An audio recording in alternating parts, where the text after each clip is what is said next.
Hello बच्चों, तो आप सभी का हमारे इस YouTube चैनल मिशन 2 पे आप लोगों का स्वागत है। तो बच्चों, आज हम क्लास 9th का गणित का ओरिजिनल क्वेश्चन पेपर को दिखाने वाले हैं।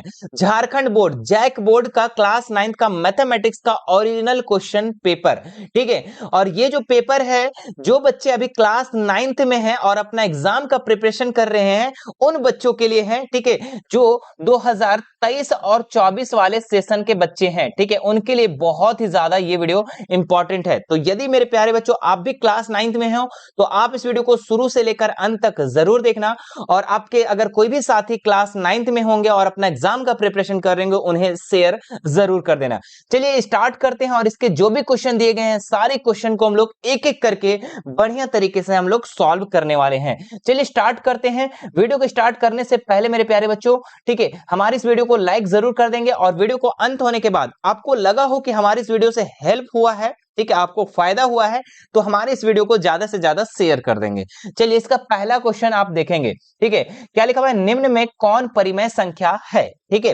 तो यहां पे आपको बताना है इस चार ऑप्शन में से कौन परिमेय संख्या है। तो आपको फंडा पता होना चाहिए कि परिमेय संख्या किसको कहते हैं, जिसे हम P बटा Q के रूप में लिखते हैं और जहां पे Q का मान 0 नहीं होना चाहिए, मतलब कि नीचे 0 नहीं होना चाहिए, ठीक है। तो चलो अब एक एक करके हम लोग देखते हैं। तो √3 जो है बच्चों, ये एक अपरिमेय संख्या, ये परिमेय संख्या नहीं है। क्यों? क्योंकि अंडर रूट लग गया और अंडर रूट का वैल्यू यहाँ पे पूर्ण रूप से नहीं निकल रहा है, तो ये एक अपरिमेय संख्या है। पाए तो आपको याद होना चाहिए, बचपन से याद है कि ये एक अपरिमेय संख्या है। और यहां देखो 0/4 ये एक परिमेय संख्या है। क्यों? क्योंकि 0 एक परिमेय संख्या है और 0 के नीचे हम कुछ भी लिख सकते हैं, 1 2 3 4 5, क्योंकि उसका मान क्या आएगा, लास्ट में 0 ही आने वाला है, ठीक है। तो ये एक परिमेय संख्या है।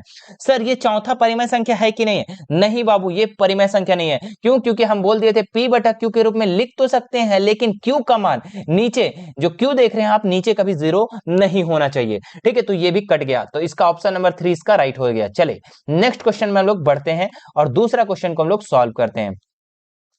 क्या लिखा हुआ है? निम्न में कौन परिमेय संख्या 3 और 4 के बीच स्थित है। तो इसका बहुत ही इजी है, ठीक है। इस तरीके का कोई भी सवाल आएगा तो आपको क्या करना है कि दोनों को जोड़ करके और 2 से डिवाइड कर देना है। तो दोनों को जोड़ दो मेरे प्यारे बच्चों और 2 से डिवाइड कर दो, तो 4 3 7/2 इसका राइट आंसर हो जाएगा। ऑप्शन नंबर 4 इसका बिल्कुल सही हो जाएगा। चलिए नेक्स्ट क्वेश्चन देखिए यहाँ पे 3 नंबर, ठीक है। क्या लिखा हुआ है? 6√5 इंटू 2√5 बराबर है। तो कितना के बराबर है? तो कर दो गुना फटाक से। 6 और 2 को गुना कर दिए तो कितना हो गया? 6 दूनी 12 और √5 को गुना करेंगे तो ओनली 5 होता है, ठीक है। आपको पता होना चाहिए कि √5 गुना √5 करेंगे तो ओनली 5 होता है, √3 गुना √3 करेंगे तो ओनली 3 होता है। तो ये चीज आपको याद होना चाहिए, ठीक है, ठीक है। तो 6 दूनी 12 और √5 ओनली 5, तो 12 25 60 इसका राइट आंसर हो जाएगा। कहां पे है मेरे प्यारे बच्चों? तो ऑप्शन नंबर 2 में इसका बिल्कुल राइट हो जाएगा, ठीक है। चलिए अब हम लोग नेक्स्ट क्वेश्चन में बढ़ते हैं। नेक्स्ट क्वेश्चन हमारा क्या दिया हुआ है?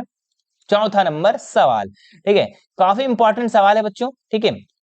क्या लिखा हुआ है? 5 प्लस √5, 5 माइनस √5 किसके बराबर है, ठीक है। बराबर है, किसका बराबर है, ठीक है। तो यहां पे देखो ये एक फॉर्मूला होता है कि a plus B into a minus B, ठीक है। इसका फॉर्मूला होता है a square minus B square, ठीक है। तो देखो a प्लस बी है, a माइनस बी है, तो a का स्क्वायर कर दो। a कितना है मेरे प्यारे बच्चों? तो a 5 है, ठीक है। और b कितना है? √5 है, तो √5 का स्क्वायर कर दो। कोई तकलीफ हो रहा है? नहीं सर, ठीक है। अब देखो 5 का स्क्वायर करेंगे तो 25 हो जाएगा और √5 को हम 2 बार गुना करेंगे तो ओनली 5 होगा। जस्ट हमने अभी ऊपर बताया कि √5 गुना √5 गुना करेंगे तो ओनली 5 होता है। तो 25 में से 5 घटा दोगे, कितना मेरे प्यारे बच्चों, कितना बचेगा? तो 20 बचेगा। ऑप्शन नंबर 1 इसका राइट हो जाएगा। वीडियो अच्छा लग रहा हो, आपको समझ में आ जा रहा है एक एक करके, ठीक है, तो हमारे इस वीडियो को फटाक से लाइक करेंगे और नीचे जाके जल्दी से कमेंट कर देंगे सर बहुत मजा आ रहा है, ठीक है। चलो 5 नंबर सवाल देखो क्या लिखा हुआ है? 1/√2 के हर का परिमेयकरण करने पर प्राप्त संख्या है, ठीक है। हाँ चलिए यहाँ पे 5 नंबर में थे हम लोग, कोई आ गया था, ठीक है। 5 नंबर में क्या बोल रहा है? 1/√2 के हर का परिमेयकरण करने पर प्राप्त संख्या है। ठीक है, तो हर का परिमेयकरण करना कैसे होता है वो ध्यान देंगे। ठीक है, लिखा वो 1/√2 और ये जो हर है नीचे जो है नीचे वाले को हम लोग हर कहते हैं और हर को क्या करना है ऊपर और नीचे दोनों से क्या कर देना है गुना कर देना है। फटाक से गुना कर दो मेरे प्यारे बच्चों। √2 को 1 से गुना करेंगे तो √2 और √2 को गुना करेंगे तो अभी हमने जस्ट बताया कि 2 बार कोई भी √रूट में गुना करते हैं तो ओनली एक बार लिखाता है, तो 2 लिखा गया, तो 2 इसका राइट आंसर हो जाएगा ऑप्शन नंबर 2 बिल्कुल राइट हो जाएगा। चलिए नेक्स्ट क्वेश्चन देखो यहाँ पे 6 नंबर क्या लिखा हुआ है 64 का 1/2 का मान है। ठीक है, देखो पावर में 1/2 है। ठीक है, तो 64 को हम लोग लिख सकते हैं, 64 को हम लोग लिख सकते हैं 8 का स्क्वायर। जी सर क्यों नहीं लिख सकते, क्योंकि 8 का स्क्वायर 64 होता है। ठीक है, अब इसके बाद आपका क्या दिया हुआ है यहाँ पे 1/2। ठीक है, गुना में क्या दिया 1/2। ठीक है, ये 2 से 2 हो जाएगा कट, तो आपके पास बचेगा क्या 8 का पावर 1 इज इक्वल टू 8 इसका राइट आंसर हो जाएगा। ठीक है, ऑप्शन नंबर 4 इसका बिल्कुल सही हो जाएगा। ठीक है, चलिए नेक्स्ट क्वेश्चन हम लोग देखते हैं। नेक्स्ट क्वेश्चन क्या दिया हुआ है 7 नंबर सवाल। ठीक है, एक बार देख लेते हैं हमारी इस वीडियो रिकॉर्ड हो रही है नहीं हो रही है, उन्हें तो बहुत तकलीफ होता है नहीं होता है, तो चलिए रिकॉर्ड हो रहा है। ठीक है, अब देखो यहाँ पे हम लोग 7 नंबर सवाल। ठीक है, क्या लिखा हुआ है 2 पावर में 2/3 गुना 2 इंटू 1/3 इसका पावर में। ठीक है, तो देखिए यहाँ पे बेस और बेस बराबर है तो और गुना में है तो पावर जुड़ जाता है। ठीक है, जब बेस और बेस बराबर होगा तो गुना में है तो पावर जुड़ जाता है, तो 2 लिख देंगे और पावर को हम सिंपल सी बात है कि हम उसको जोड़ देंगे। ठीक है, बेस बेस जब बराबर होगा तो ठीक है, नीचे नीचे वाला बराबर होगा, 2 2 बराबर है ना। हाँ चलो अब इसके बाद सॉल्व करते हैं, तो 3 3 का एलसीएम कितना होगा 3 और 2 और प्लस 1 हो जाएगा, तो यहाँ पे हो जाएगा 2 3 2 और 1 3/3। ठीक है, इसको काट देंगे तो 1 हो जाएगा, यानी कि 2 का पावर 1 इज इक्वल टू 2। ठीक है, 2 का पावर 1 इज इक्वल टू 2। ठीक है, कहां पे है सर, सर ऑप्शन नंबर 4 में, ऑप्शन नंबर 4 इसका राइट हो जाएगा। ठीक है, चलिए नेक्स्ट क्वेश्चन देखो यहाँ पे 8 नंबर सवाल क्या लिखा है निम्न में कौन बहुपद है। ठीक है, तो बहुपद को पहचानने के लिए आपको एक चीज याद रखना कि कोई भी चर चर में जो है इसके पावर में पूर्ण संख्या होना चाहिए। ठीक है, कोई भी चर होना चाहिए उसके पावर में पूर्ण संख्या होना चाहिए, तो उसको हम लोग क्या कहेंगे बहुपद कहेंगे। ठीक है, और अंडर रूट में कभी नहीं होना चाहिए, कोई भी चर अंडर रूट में नहीं होना चाहिए, वो परिमेय संख्या नहीं होगा। तो देखो पहला नंबर ऑप्शन में चर में दो, देखो चर क्या होता है X Y Z A B C D जो भी होता है। ठीक है, तो देखो पहला में है आपका एक्स में क्या अंडर रूट लग गया, तो ये बहुपद नहीं है। दूसरा में भी देखो एक्स में अंडर रूट लग गया, तो ये भी आपका बहुपद नहीं है। तीसरा में देखो कि चर में बहुपद नहीं है, ये अचर में बहुपद है, संख्या में संख्या में ये क्या बोलते हैं उसको संख्या में अंडर रूट है। ठीक है, तो ये चर में अंडर रूट नहीं ना है जी। ठीक है, तो ये आपका क्या हो जाएगा बहुपद हो जाएगा। क्यों, क्योंकि यहाँ पे चर में क्या है एक पूर्ण संख्या है पावर में, क्यों क्योंकि कुछ नहीं दिया हुआ है तो 1 दिया हुआ है। ठीक है, 1 छुपा हुआ होता है। अब यहाँ पे देखो 4 नंबर में क्या है चर में अंडर रूट है, कट गया। ठीक है, तो समझ में आ गया होगा। चलो नेक्स्ट क्वेश्चन देखते हैं हम लोग। देखो सबसे पहले ना क्वेश्चन आप लोग सॉल्व करते हो ना तो ऑप्शन को काटना सीखो। ठीक है, ऑप्शन को काटो ऑटोमेटिक सही वाला आंसर बच जाएगा। ठीक है, अब देखो 9 नंबर सवाल। ठीक है, 9 नंबर क्या कह रहा है कि बहुपद 5x माइनस √7 का घात है। ठीक है, तो इसका घात पूछ रहा है, और जब भी घात पूछेगा मेरे प्यारे बच्चों तो चर पे देखना है। तो चर यहाँ क्या है x, और x पर घात कितना है, तो x पे घात जो है 1 है। ठीक है, जो नहीं दिख रहा है हमको। ठीक है, इसके छुपा हुआ रहता है, एक जो पावर होता है ना वो छुपा होता है, 2 3 4 लिखा हुआ रहता है, लेकिन एक जो होता है वो छुपा होता है। तो इसका राइट आंसर हो जाएगा ऑप्शन नंबर 2। ठीक है 1। ठीक है, और घात जब भी पूछेगा तो अधिकतम घात लिखना है, इस चीज को भी ध्यान रखना है। ठीक है, नेक्स्ट क्वेश्चन देखो यहाँ पे x बराबर 0 दिया हुआ है और के लिए बहुपद 5x minus 4x square plus 3 का मान होगा। बहुत ही अच्छा सवाल है। देखो क्या करना है, यहाँ पे लिखा हुआ है 5। ठीक है, 5x minus 4x square plus में 3। ठीक है, तो 5 लिख देंगे, x के जगह में हमको कितना लिखना है तो 0, x का मान कितना दिया हुआ है 0, तो x के जगह में हम 0 लिख देंगे, माइनस 4 x के जगह में क्या लिखना है 0, और इसका क्या है स्क्वायर, तो स्क्वायर कर देंगे प्लस 3। ठीक है, तो 5 शून्य शून्य और 0 का स्क्वायर करेंगे 0, और 0 को 4 से गुना करेंगे तो 0 प्लस 3, तो 0 खत्म हो गया, तो आंसर क्या बचा ओनली 3। ठीक है, तो इसका आंसर क्या हो जाएगा 3 हो जाएगा, ऑप्शन नंबर 2 इसका बिल्कुल सही हो जाएगा। चलिए नेक्स्ट क्वेश्चन देखो फटाक से आगे बढ़ते हैं हम लोग। ठीक है, हाँ नेक्स्ट क्वेश्चन क्या दिया हुआ है यहाँ पे px x प्लस 5 का शून्याक है। ठीक है, तो इसका शून्याक पूछ रहा है, बहुत ही अच्छा सवाल है। शून्याक कैसे निकलता है, तो जो भी क्वेश्चन दिया रहेगा उसके बराबर में आपको 0 मान लेना है। तो क्वेश्चन क्या दिया हुआ है x प्लस 5, इसके बराबर में आपको क्या मान लेना है 0, तो x यहीं पे रहने दो, ये 5 जो है इधर प्लस में है तो इधर आके माइनस में हो जाएगा, तो यही आपका शून्याक हो गया। कहां पे है सर, ऑप्शन नंबर 3 में, ऑप्शन नंबर 3 इसका राइट हो जाएगा। बताओ कितना आसान सवाल है, इस तरीके का आप लोगों का सवाल आएगा बच्चों, आप नहीं बना पाओगे ठीक है तो पछताओगे। ठीक है, अब देखो नेक्स्ट सवाल। ठीक है। चलो नेक्स्ट यहाँ पे देखो क्या लिखा हुआ है, x+1 से x+3x² -1 को भाग देने पर शेषफल प्राप्त होगा। जब भी शेषफल निकालने बोलेगा तो एक इजी तरीका बता रहे हैं, वही इजी तरीका आप अप्लाई करना और बना लेना, ठीक है, ज्यादा लंबा लिफाफा नहीं करना, ठीक है। क्या लिखा हुआ है, x+1 से ना भाग देना है, तो x+1 लिख देना और बराबर में कर देना 0, तो x बराबर क्या हो जाएगा, यहाँ पे +1 है, इधर आके माइनस में होगा, ठीक है। शेषफल परमेय विधि से हम इसको बना देंगे, ठीक है। क्या है लिखा हुआ x+3x² -1, ठीक है। तो x का मान कितना आया, -1, तो -1 लिखो यहाँ पे x की जगह में प्लस, ठीक है। फिर 3 लिखो, फिर x की जगह हम क्या लिखेंगे, -1, इसका क्या कर देंगे, स्क्वायर -1, ठीक है। -1 और प्लस हो जाएगा, यहाँ पे देखो 3 हो जाएगा, गुना में हो जाएगा, -1 का स्क्वायर करेंगे तो ओनली 1 होगा, ठीक है, -1, ठीक है। तो -1 + 3 -1, ठीक है। अब देखो यहाँ पे क्या करेंगे, माइनस माइनस वाला को एक साथ जोड़ देंगे, तो माइनस माइनस वाला को एक साथ जोड़ देंगे, ठीक है, और प्लस वाला को एक साथ, तो 3 हो जाएगा यहाँ पे, और माइनस माइनस वाला को जोड़ दो तो 1 1 2, तो -2। अब 3 में से 2 घटा दोगे तो कितना बचेगा, 1, सर इसका 1 आंसर हो जाएगा, ठीक है। तो ऑप्शन नंबर 2 इसका बिल्कुल सही हो जाएगा, ठीक है। समझ में आ रहा है ना भाई, ठीक है, कमेंट जरूर करना नीचे में, ठीक है, कि सर समझ में आ जा रहा है, ठीक है। नेक्स्ट देखो यहाँ पे 13 नंबर का ऐसा सवाल है, ठीक है। 12x² -7x + 1 का गुणनखंड है, तो गुणनखंड करना बहुत ही आसान है, ठीक है। थोड़ा सा समझना, ठीक है, लाइन बाय लाइन समझोगे तो आराम से समझ में आएगा। क्या लिखा हुआ है, गुणनखंड करना है, तो क्या करना, फर्स्ट और लास्ट को आपको गुना कर देना है। फर्स्ट क्या है, 12x² और लास्ट कितना है, 1 है, तो 12x² को 1 से गुना करेंगे तो 12x² हो जाएगा, ठीक है। इसको ऐसा तोड़ना है कि जोड़ने घटाने पे कितना आना चाहिए, तो 7x आना चाहिए, ठीक है। तो हम क्या कर देंगे, 4x और 3x को गुना कर देंगे, तो 4 तिया 12x² हो जाएगा, है ना, 4 तिया 12x², और जोड़ने पे आ जा रहा है हमारे पास 7, 4 3 7, बिल्कुल सर हो गया, ठीक है। अब क्या करेंगे, यहाँ पे लिख देंगे 12x² और लास्ट वाले लिख देंगे 1। हमको बीच में कैसे लिखना है वो चीज को आपको ज्यादा ध्यान में रखना है। आपको बीच में कैसे लिखना है, आपको लाना है -7x, तो 4 और 3 को हम कैसे लिखेंगे, तो पहले हम लिख देंगे यहाँ पे -4x और -3x इज इक्वल टू -7 हो जाएगा, क्योंकि माइनस माइनस प्लस होता है, 4 3 7 होता है, ठीक है। तो यहाँ लिख देंगे हम -4x और -3x, ठीक है। यही चीज मेन होता है कि बैठाना कैसे है, बैठा लिए तो आपका आंसर मैच हो जाएगा। अब देखो इन दोनों में ना, दोनों में कॉमन निकालना है, तो इन दोनों में और इन दोनों में, ठीक है, कॉमन निकालना है, तो कॉमन क्या निकलेगा इन दोनों में, तो देखो 4x कॉमन निकल जाएगा, ठीक है, 4x जो है कॉमन निकल जाएगा। अंदर क्या बचा, तो 4 तिया 12, 3 बचा, है ना, और x बचा माइनस, 4x बाहर निकल गया तो अंदर क्या बचा, 1 बचा, माइनस, यहाँ पे 1 कॉमन निकाल दो, चूंकि कुछ है ही नहीं, ठीक है, तो 1 निकाल दो, तो अंदर क्या बचा, 3x, और ये माइनस जब कॉमन निकलता है ना तो ये प्लस वाला माइनस में हो जाता है 1, और हर हाल में मेरे प्यारे बच्चों ये ब्रैकेट वाला पार्ट जो है ना ये बराबर आना चाहिए, अगर नहीं आया तो आप गलत बना रहे हो, ठीक है।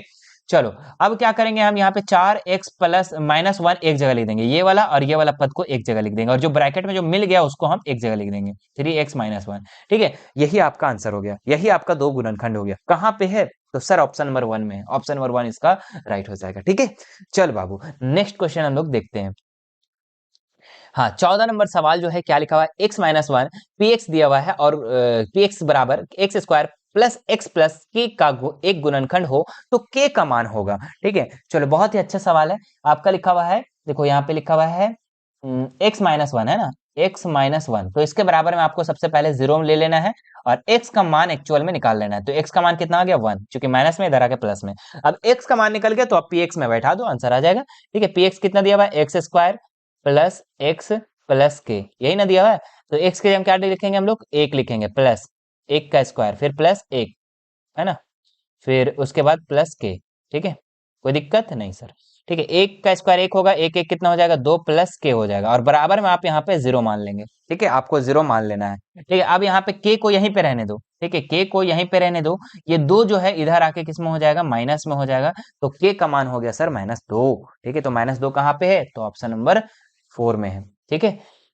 चलो नेक्स्ट क्वेश्चन देखते हैं हम लोग, ठीक है। वीडियो क्वेश्चन एक बार में समझ में आ जाना चाहिए, मुझे उम्मीद है, ठीक है। अगर नहीं आता है तो थोड़ा सा आप एक बार फिर से पीछे करके देख लेना, ठीक है, उम्मीद है कि समझ में आ जाएगा। नेक्स्ट क्वेश्चन देखो 15 नंबर सवाल, क्या लिखा, मूल बिंदु का निर्देशांक है, बहुत ही अच्छा सवाल है, लॉलीपॉप सवाल है बच्चों, लॉलीपॉप है ना, लॉलीपॉप एकदम खाने वाला है ना। देखो इसका क्या है कि मूल बिंदु का निर्देशांक, सबसे पहले एक जानना होगा कार्तीय तल होता है, ठीक है, आप पढ़े होंगे, ठीक है, एक एक्स अक्ष होता है और एक वाई अक्ष होता है, ठीक है, और ये एक्स अक्ष और ये वाई अक्ष, ठीक है, और जो बीच में होता है ना, इसी को हम लोग क्या कहते हैं, मूल बिंदु कहते हैं। क्या कहते हैं, मूल बिंदु, और इसका जो निर्देशांक होता है 0 और 0 होता है मेरे प्यारे बच्चों। ऑप्शन नंबर 1 इसका बिल्कुल राइट हो जाएगा। चलिए नेक्स्ट क्वेश्चन देखते हैं हम लोग। हाँ, क्या लिखा हुआ है, 0 -5 स्थित है, तो कहां पे स्थित है, एक्स अक्ष पर, वाई अक्ष पर, द्वितीय चतुर्थांश में, चतुर्थ चतुर्थांश में।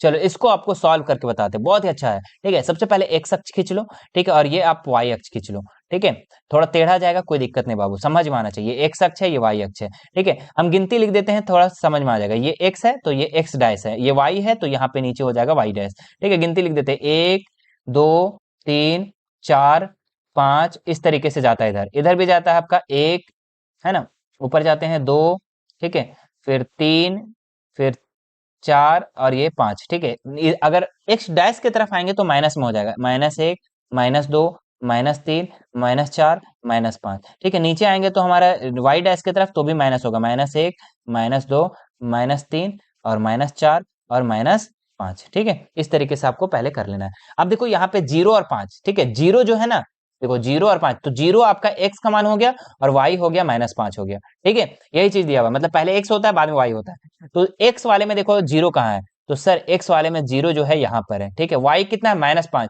तो बताओ ऊपर जाए या नीचे जाए, सर नीचे आइए, क्योंकि y जो है माइनस में नीचे में है, तो ये कहाँ आ जाएगा, यहाँ पर। अब बताओ ये जो बिंदु आप देख रहे हैं, ठीक है, मैं रेड कलर से इसको कर दे रहा हूँ, ये जो बिंदु आप देख रहे हैं, ये बिंदु किस अक्ष पर है, एक्स अक्ष पर, वाई अक्ष पर, किस कहां पर है, तो ये सर वाई अक्ष पर है, तो इसका राइट आंसर कौन सा हो जाएगा, ऑप्शन नंबर 2, ठीक है। बताओ इस तरीके से आपको कौन समझाएगा बच्चों, कौन समझाएगा इस तरीके से, ठीक है, समझ में आ गया ना। चलिए नेक्स्ट क्वेश्चन देखो यहाँ पे अब। चलिए यहाँ पे देखिए नेक्स्ट जो क्वेश्चन दिया हुआ, आकृति से प्रश्न संख्या 17 से 20 के उत्तर दीजिए। अब यहाँ देखो 17 से 20 तक का उत्तर देना है और इस आकृति को आपको एकदम ध्यान से देखना है, ठीक है। ये आकृति जो है एक कार्तीय तल है मेरे प्यारे बच्चों, ठीक है, और इस कार्तीय तल में एक्स अक्ष है और ये वाई अक्ष है, ठीक है, और इसमें बहुत सारे बिंदुओं का निर्देशांक दिया हुआ है, जैसे एस का, पी का, आर का, क्यू का, सबका निर्देशांक दिया हुआ है। अब इसी का निर्देशांक आपको नीचे क्वेश्चन में पूछेगा, आपको जवाब देना है, ठीक है। देखिए सबसे पहला जो है, जो 17 नंबर पे सवाल है वो क्या है, बिंदु Q के निर्देशांक है, ठीक है। तो जल्दी से आप यहाँ पे देखो कार्तीय तल में Q बिंदु कहां पर है, सर Q बिंदु यहाँ पर है, ठीक है। ये आपका होता है प्रथम चतुर्थांश, ठीक है, ये आपका दूसरा चतुर्थांश, ये भी आप याद रखना, ठीक है, ये तीसरा चतुर्थांश और ये चौथा चतुर्थांश, ठीक है, तो ये सर चौथा चतुर्थांश में है, ठीक है। अब यहाँ पे देखो Q का बिंदु का जो निर्देशांक है, सबसे पहले एक्स वाले लाइन में देखो कितना है, 2 है, ठीक है, तो 2 हो गया, और y वाले लाइन में देखो कितना है, y वाले लाइन में तो -2 है, तो -2, तो मतलब कि Q का निर्देशांक जो है वो क्या है, 2 और -2, ठीक है। कहां पे है सर, 2 और -2, तो सर देख लेते हैं फटाक से कहां पे है 2 और -2, 17 नंबर कहां गया, हाँ ये ऑप्शन नंबर 1, तो ऑप्शन नंबर 1 इसका बिल्कुल राइट हो जाएगा, ठीक है। चलिए इसी तरीके से हम लोग नेक्स्ट क्वेश्चन देखते हैं। नेक्स्ट क्वेश्चन क्या है हमारे, निर्देशांक -3 और 2 द्वारा पहचाना गया बिंदु, ठीक है, तो क्या है, ठीक है, वो भी देख लेते हैं, -3 और 2, ठीक है, तो -3 और 2 ये क्या हो जा रहा है, ठीक है, -3 और 2 देखते हैं फटाक से हम लोग कार्तीय तल में, -3 और 2 कहाँ है। तो सबसे पहले -3 देखो और वो x वाले में देखो, क्योंकि पहले x होता है, ठीक है, तो x वाले लाइन में -3 कहाँ है, ये रहा, ठीक है, और 2 कहाँ पे है, y वाले लाइन में देखो, तो y वाले लाइन में 2 कहाँ है, तो सर ये वाला है, ठीक है, तो और उसका बिंदु का नाम क्या है, तो s नाम है सर उस बिंदु का, तो ऑप्शन नंबर कहाँ है, तो ऑप्शन नंबर निकाल लो फटाक से, option number S, option number 4 इसका राइट हो जाएगा, ठीक है। चलिए नेक्स्ट क्वेश्चन देखते हैं इसी तरीके से हम लोग, क्या बोल रहा है, पी का, क्या बोला है, पी का भुज, ठीक है। नेक्स्ट देखो 19 नंबर में पी का भुज पूछ रहा है, ठीक है। आपको एक बात बता देते हैं कि भुज किसको कहते हैं और कोटि किसको कहते हैं। भुज जो होता है ना वो एक्स का मान को कहते हैं, ठीक है, और कोटि जो है वो हम लोग वाई का मान को कहते हैं, ठीक है। चलो तो सबसे पहले देखो पी का भुज, पी का एक्स का मान कितना है वो देखो, ठीक है, तो देख निकालो फटाक से पी का भुज, पी लाइन देखो, पी बिंदु कहाँ है, यहाँ पे है सर, और भुज पूछ रहा है, भुज मतलब एक्स का मान पूछ रहा है, ठीक है, तो एक्स वाले लाइन में देखो कहां पर है, ये सर 0 पे खड़ा है, ठीक है, 0 पे खड़ा है, तो एक्स का मान क्या हो गया, इसका 0 हो गया, यानी कि पी का भुज जो है वो क्या हो गया, 0 हो गया, ठीक है। तो कहां पे है 0, देख लेते हैं, ऑप्शन नंबर 1 में है, ऑप्शन नंबर 1 इसका राइट हो जाएगा। चलिए नेक्स्ट क्वेश्चन देखो यहाँ पे क्या बोल रहा है, बिंदु आर की कोटि है, ठीक है, तो आर का कोटि मतलब आर का वाई का मान निकालना है आपको, ठीक है, तो आपको चित्र देखना है और आर निकालना है। कहाँ आर? तो सर आर यहाँ पे, और आर का वाई का मान बोल रहा है, ठीक है। तो ये वाला तो एक्स का मान है, वाई वाला मान कहाँ है? -3। तो आर का जो कोटि हो जाएगा वो -3 हो जाएगा, ठीक है। क्या हो जाएगा? -3 हो जाएगा। चलिए, ठीक है। हाँ, -3 हो जाएगा। चलिए नेक्स्ट बढ़ते हैं हम लोग। थोड़ा सा हैंग कर रहा है हमारा सिस्टम। सिस्टम ही हैंग कर गया है ना। चलो, हाँ कहाँ पे है? तो -3, ठीक है। ऑप्शन नंबर 3 में इसका बिल्कुल राइट हो जाएगा। नेक्स्ट क्वेश्चन देखो यहाँ पे क्या दिया हुआ है। दो चरों वाले रैखिक समीकरण का मानक रूप है, ठीक है। तो दो चर होना चाहिए उसमें, ठीक है। ए एक्स प्लस बी बराबर 0, नहीं ये तो नहीं है मानक रूप, ठीक है। ये देखो, a x plus b y plus c is equal to 0, ठीक है। तो ये इसका राइट आंसर हो जाएगा बच्चों। दो चर वाले रैखिक समीकरण का मानक रूप a x plus b y plus c is equal to 0। Next question देखो यहाँ पे 22 नंबर में क्या बोल रहा है। समीकरण 2x प्लस 3y बराबर 8 है और तुलना करना है a x plus b y plus c से और एबीसी का मान ज्ञात करना है, ठीक है। तो देखो सबसे पहले लिखो 2x प्लस 3y और 8 दिया हुआ है बराबर में इधर, और तुलना किससे करना है? सी को इधर करना है आपको, 8 को इधर कर लेना है। तो 8 इधर प्लस बराबर में, इधर प्लस में है तो इधर आके माइनस में हो जाएगा, बराबर 0, ठीक है। तो ए का मान कितना हो गया? 2, बी का मान कितना हो गया? 3 और सी का मान हो गया -8, ठीक है। तो ए का मान 2 3 -8, ए 2 3 -8 कहाँ है? 2 3 -8 सर ऑप्शन नंबर 3 में। ए का मान 2, बी का मान 3 और सी का मान -8, ठीक है। कोई दिक्कत? चलिए नेक्स्ट क्वेश्चन देखते हैं हम लोग। 23 नंबर क्या बोल रहा है कि x प्लस वाई का हल है, ठीक है। तो x प्लस वाई का हल एक एक करके चेक करेंगे हम लोग, ठीक है। तो पहला देखो कि x का मान अगर हम 0 रखते हैं और y का मान 0 रखते हैं तो 7 आता है? नहीं सर, कट गया। देखो x का मान अगर हम 3 रखते हैं, ठीक है, x का मान अगर हम 3 रखते हैं, y का मान हम 0 रखते हैं तो क्या 7 आता है? नहीं आता है, ये भी कट गया, ठीक है। नेक्स्ट देखो, x का मान 0 और y का मान 4, ठीक है। x का मान 0 रखो और y का मान 4, क्या 7 आता है? सर नहीं आता है ये सब, ठीक है। अच्छा, x का मान 3 रखो और y का मान आप 4 रखो, ठीक है। तो कितना हो जाएगा? 7 हो रहा है? हाँ सर, दोनों साइड बराबर आ जा रहा है, यानी कि ऑप्शन नंबर 4 इसका राइट हो जाएगा, ठीक है। कोई दिक्कत? नहीं सर। चलिए आगे बढ़ते हैं। नेक्स्ट क्वेश्चन देखो यहाँ पे 24 नंबर क्या लिखा हुआ है। x बराबर 4 दिया हुआ है और y बराबर 1 दिया हुआ है, किस समीकरण का हल है, ठीक है। तो x बराबर 4, चलो समीकरण सबसे पहला वाला नंबर पे हम लोग बनाते हैं। x के जगह में हम लोग क्या बोल रहा है? 4 रखने के लिए, ठीक है। तो 4 रख दो बराबर, और y के जगह में कितना रखने बोल रहा है? तो y के जगह में 1 बोल रहा है तो 1 रख दो। तो 4 इज इक्वल टू 4, सर दोनों साइड इक्वल आ गया, यही आंसर होगा। तो ऑप्शन नंबर 1 इसका बिल्कुल राइट हो जाएगा, ठीक है। चलिए नेक्स्ट क्वेश्चन देखो यहाँ पे। निम्न में कौन दो चर वाले रैखिक समीकरण है, ठीक है। तो दो चर वाले रैखिक समीकरण है कौन सा? तो ये रहा आपका दो चर वाले रैखिक समीकरण, ऑप्शन नंबर 2 इसका बिल्कुल राइट हो जाएगा, ठीक है। क्योंकि देखिए यहाँ पे एक चर है, यहाँ पे भी एक चर है, यहाँ पे एक चर है, यहाँ पे कितना है? दो चर, एक्स और वाई दोनों है ना। नेक्स्ट देखते हैं हम लोग। एक्स अक्ष का समीकरण है, ठीक है। तो एक्स अक्ष का समीकरण तब होगा मेरे प्यारे बच्चों जब y का मान 0 होगा, y का मान 0 होगा तब आपका एक्स अक्ष का समीकरण होगा, ठीक है। ऑप्शन नंबर 4 इसका राइट हो जाएगा। नेक्स्ट देखते हैं हम लोग। हाँ, लिखा हुआ यदि 2,5 रैखिक समीकरण 2x प्लस वाई बराबर k है का एक हल है तो k का मान ज्ञात करना है। बहुत ही अच्छा सवाल है, ठीक है। तो सबसे पहले जो समीकरण दिया हुआ उसको समीकरण को हम लोग लिख लेते हैं। यहाँ पे क्या लिखा हुआ है? 2x प्लस वाई बराबर k, ठीक है। तो देखो यहाँ पे x और y का मान आपको बैठा देना और k का मान निकालना है। तो ये हो गया x का मान और ये y का मान, आपको पहले पता होना चाहिए। इस तरीके से जो भी दिया रहता है तो पहले x होता है बाद में y। तो x का मान कितना है मेरे प्यारे बच्चों? तो 2 है, और y का मान कितना है? तो 5 है, ठीक है, बराबर k। तो 2 दूनी 4 और प्लस 5 बराबर k। तो 4 5 9, तो k का मान कितना हो गया मेरे प्यारे बच्चों? 9 हो गया। ऑप्शन नंबर 3 इसका बिल्कुल राइट हो जाएगा। नेक्स्ट देखते हैं हम लोग अगला सवाल। क्या लिखा हुआ है? 40 का पूरक कौन होगा, ठीक है। तो देखो पूरक कोण कैसे निकलता है वो ध्यान देंगे, ठीक है। पूरक कोण का मतलब कि दो कोणों को मिला करके, यानी कि a प्लस बी, दो कोण को मिला करके कितना होना चाहिए? 90 डिग्री होना चाहिए। तो अगर मेरे प्यारे बच्चों एक 40 है, ठीक है, क्या बोले हम? एक 40 है, ठीक है, तो दूसरा कितना होगा? 50 होगा, तब ना दोनों मिला के 90 होगा, ठीक है। तो 40 का पूरक कोण क्या हो जाएगा? 50, ठीक है। तो ऑप्शन नंबर 2 इसका बिल्कुल राइट हो जाएगा। नेक्स्ट क्वेश्चन देखो यहाँ पे क्या बोल रहा है? 80 का संपूरक कोण होगा, ठीक है। तो 80 का संपूरक कोण, देखो संपूरक कोण में क्या होता है? दोनों कोणों को मिला करके, ए और पी दोनों कोणों को मिला के 180 डिग्री होना चाहिए। पूरक कोण में दो कोण को मिला के 90 डिग्री होना चाहिए, और संपूरक कोण में दोनों कोणों को मिला करके 180 डिग्री होना चाहिए। तो बताओ एक कोण मेरे प्यारे बच्चों 80 है तो दूसरा कोण कितना होगा? दोनों मिला के कितना होना चाहिए? 180। तो सर एक 80 है तो दूसरा 100 हो जाएगा सर, तो ना दोनों मिला के 180 होगा, बिल्कुल सर। तो ऑप्शन नंबर 3 इसका बिल्कुल राइट हो जाएगा। अरे मेरे बच्चे तो तेज हो गए, समझ में आ रहा है सब। ठीक है, नेक्स्ट क्वेश्चन देखो यहाँ पे, एक कोण की माप इसके संपूरक कोण की माप से दोगुनी है, इसकी माप क्या है? ठीक है, बहुत ही अच्छा सवाल है। आपको क्या मान लेना है कि एक जो कोण है उसका मान मान लेना है, आपको ए मान लेना है। ठीक है, और इसके संपूरक कोण, ठीक है, तो इसका संपूरक कोण कितना हो जाएगा? इसका संपूरक कोण 180 माइनस ए, ठीक है, और इसका दुगुना है, ठीक है, तो इसको कर दो दुगुना। क्या कर दो? दुगुना, है ना। तो अब यहाँ पे पूछ रहा है कि मान क्या होगा, तो यहाँ लिख दो ए का मान कितना है नहीं पता, ठीक है, तो ए का जगह में ए रख दो। 180 को 2 गुना करेंगे तो 360 हो जाएगा, और 2 को ए से गुना करेंगे तो 2a हो जाएगा। ये 2a इधर आके किधर हो जाएगा? प्लस में हो जाएगा, तो a प्लस 2a बराबर 360। तो 3a कितना हो जाएगा यहाँ पे? 3a बराबर 360। अब इसको काट दो, ठीक है, a इज इक्वल टू क्या हो जाएगा? 360, और ये जो 3 है इधर आके डिवाइड में हो जाएगा, तो 12 या 36 120 इसका राइट आंसर हो जाएगा, ऑप्शन नंबर 3। ठीक है, चलो नोट कर लेंगे। नेक्स्ट क्वेश्चन देखते हैं हम लोग। अगला क्या लिखा हुआ? आकृति में ए ओ बी एक सरल रेखा है, एक्स का मान ज्ञात करना। बहुत ही अच्छा सवाल है, लॉलीपॉप सवाल है। ठीक है, आपको पता होना चाहिए सभी मिला करके, है ना, इतना से इतना कितना डिग्री का होता है? टोटल 180 डिग्री का होता है सर। चलो अब बन जाएगा, इतना समझ में आ रहा है तो अब बन जाएगा। कैसे बनेगा? तीनों को मिला दो, 180 लिख दो। ठीक है, तो तीनों कोण क्या क्या है आपका वो दिया हुआ है, वो लिख लेते हैं हम लोग।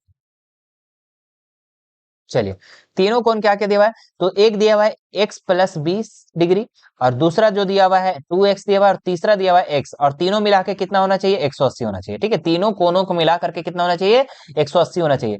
तो आप देखो यहाँ पे x 2x और 1x, कितना x हो जाएगा? 2x 3x और 1 4x हो जाएगा। 4x और प्लस में 20 और बराबर में 180। ठीक है, 4x लिख देंगे, ये 20 इधर आके किस में हो जाएगा? माइनस में हो जाएगा। ठीक है, अब यहाँ पे x इज इक्वल टू क्या हो जाएगा? तो 180 में से 20 घटा देंगे तो 160 बचेगा, और ये 4 जो है इंटू में इधर आके डिवाइड में हो गया। ठीक है, तो 4 चौके 16, तो 40 हो जाएगा। x का मान कितना हो जाएगा? 40। तो ऑप्शन नंबर 1 इसका बिल्कुल राइट हो जाएगा। x का मान ही ना पूछ रहा है सर। हाँ सर, x का मान ही पूछ रहा था। चलो नेक्स्ट देखते हैं अगला सवाल। 32 नंबर क्या लिखा हुआ है? निम्न में यदि OP RS का समांतर है, ठीक है, ये OP जो है ये RS का समांतर है। ठीक है, OPQ 110 डिग्री है और QRS 130 डिग्री है। PQR का मान निकालना है आपको। मान जो निकालना है इसका मान निकालना है, सब चीज दिया हुआ है। तो हम क्या करेंगे ना, इसके समांतर OP और RS का समांतर एक और रेखा हम खींच लेंगे, जिसका नाम दे देंगे हम, कुछ भी दे सकते हैं, एक्स और वाई दे दो। ठीक है, एक्स और वाई। ठीक है, अब ध्यान देने वाली बात है कि हमको निकालना है इसका कोण। तो इसका कोण निकालने के लिए बच्चों आपको सबसे पहले ये वाला कोण और ये वाला कोण निकालना होगा। ठीक है, अब जब ये दोनों निकाल देंगे तो तीनों मिला के कितना होना चाहिए? 180 डिग्री। ठीक है, तो चलो ये दोनों को कैसे होगा?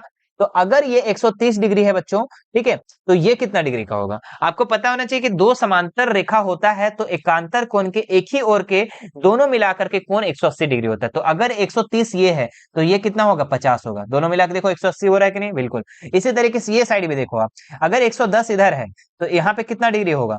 तो सर 70 डिग्री होगा। ठीक है, अब ये 70 हो गया, ये 50 हो गया, तो ये कितना होगा? है ना। तो आपको पता होना चाहिए एक सरल रेखा पे कितना डिग्री का कोण बनता है? तो 180 डिग्री का कोण बनता है, जिसमें से ये 70 है, ये 50 है, तो ये कितना होगा? 70 50 कितना हो गया? 112, है ना। कितना हो गया? 70 50 7 5 12 मतलब 120। 120 में से 180 को घटा दो, कितना बचेगा? 60 डिग्री। यानी कि ये 60 डिग्री हो जाएगा हमारा इसका मान। ठीक है, ऑप्शन नंबर कहाँ है? ऑप्शन नंबर 3 है इसका, ऑप्शन नंबर 3 इसका बिल्कुल राइट हो जाएगा। ठीक है, समझ में आया कि नहीं आया? ठीक है, ठीक है, देख लो एक बार फिर से मिला ले। ठीक है, 7 6 13 13 5 18। ठीक है, बिल्कुल। चलो नेक्स्ट क्वेश्चन देखते हैं हम लोग। त्रिभुज के तीनों कोनों का योग कितना है? एकदम लॉलीपॉप है मेरे प्यारे बच्चों, लॉलीपॉप खाने वाला लॉलीपॉप सवाल है। तीनों त्रिभुज का कोनों का योग कितना होता है? एक त्रिभुज है, तीनों कोण का योग कितना होता है? 180 डिग्री। ठीक है, तो ऑप्शन नंबर कहाँ है? ऑप्शन नंबर 4 इसका राइट हो जाएगा। चलिए नेक्स्ट क्वेश्चन देखते हैं हम लोग। 34 नंबर सवाल क्या है? समबाहु त्रिभुज के प्रत्येक कोण का मान कितना होता है? ठीक है, समबाहु त्रिभुज यानी कि त्रिभुज के तीनों कोण जिसका बराबर हो। ठीक है, तीनों समबाहु त्रिभुज तीनों भुजा जिसकी बराबर हो। जब तीनों भुजा बराबर है बच्चों तो तीनों कोण भी इसके बराबर होते हैं। ठीक है, और त्रिभुज का समबाहु त्रिभुज के प्रत्येक कोण जो होता है वो 60 डिग्री का होता है, तब ना तीनों मिला के 180 होगा। हाँ सर बिल्कुल। नेक्स्ट क्वेश्चन देखते हैं हम लोग। यदि एबीसी सर्वांग सम पी क्यू आर है तो पी आर किसके बराबर होगा? चलो इसको बनाने का बहुत सारे तरीके हैं, लेकिन मैं आपको इजी तरीका बताने वाला हूँ। ठीक है, देखो ए बी जो है ये पी क्यू के बराबर है। ठीक है, एकदम लाइन से मिलाना। ठीक है, ए बी जो है ये पी क्यू के बराबर है। ठीक है, उसके बाद देखो बीसी वाला, बीसी बराबर है क्यू आर के बराबर है।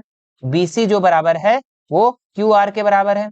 ठीक है, आपको किसका बोल रहा है, पी आर का है ना, पी आर कैसे कैसे मिलाया है, पी आर एक यहाँ और एक यहाँ लिया है, तो यहाँ पे भी क्या हो जाएगा, ए और सी हो जाएगा। ठीक है, तो पी आर जो है बराबर वो हो जाएगा आपका ए और सी से। ठीक है, तो ऑप्शन नंबर 3 इसका बिल्कुल राइट हो जाएगा। तो ये बहुत अच्छा ट्रिक है, ये ट्रिक से आप बना सकते हैं। नेक्स्ट क्वेश्चन देखते हैं हम लोग।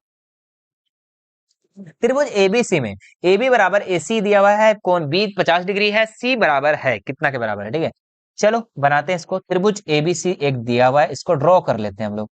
ठीक है, ये हो गया ए, ये हो गया बी और ये हो गया सी। ठीक है, ए बी और ए सी बराबर है, ए बी जो है ये वाला भुजा और ये ए सी जो है ये दोनों भुजा क्या है, आपस में बराबर है। और इसमें बी कोण जो है ये आपका 50 डिग्री दिया हुआ है। ठीक है, ये बी जो है वो आपका 50 डिग्री दिया हुआ है। तो अब देखो ध्यान देने वाली बात है, सी कितना के बराबर होगा।